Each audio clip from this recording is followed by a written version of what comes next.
दाऊद खेल के मुल्हिका गुलशन Dawood housing society के प्लाट मुतासरीन का सोसाइटी मालिकान की तरफ से 17 साल का तवील अरसा गुजर जाने के बाद भी पानी, बिजली और बुनियादी सहूलियात फराहम न करने पर इनके खिलाफ एहतजाजी मुजाहिरा और नारेबाजी की गई। गुलशन दाऊद सोसाइटी में मालिकान बुनियादी सहूलतों की फराहमी के झूठे वादे कर महंगे दामों प्लाट फरोख्त करके रफू चक्कर हो गए और मुड़कर इनका हाल तक न पूछा। गुलशन दाऊद हाउसिंग सोसाइटी का फैसलों के प्लाट मुतासरीन ने सोसाइटी के मालिकान की तरफ से नक्शा पास न करवाने और किए गए वादे के मुताबिक पानी, बिजली और दीगर सहूलियात फराहम न करने पर एहतजाज मुजाहिरा किया।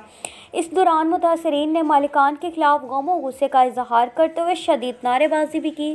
प्लाट मुतासरीन का कहना था कि वज़ीर आज़म पाकिस्तान के इंतखाबी हल्के में हमारे साथ जुल्म और ज़्यादती हो रही है।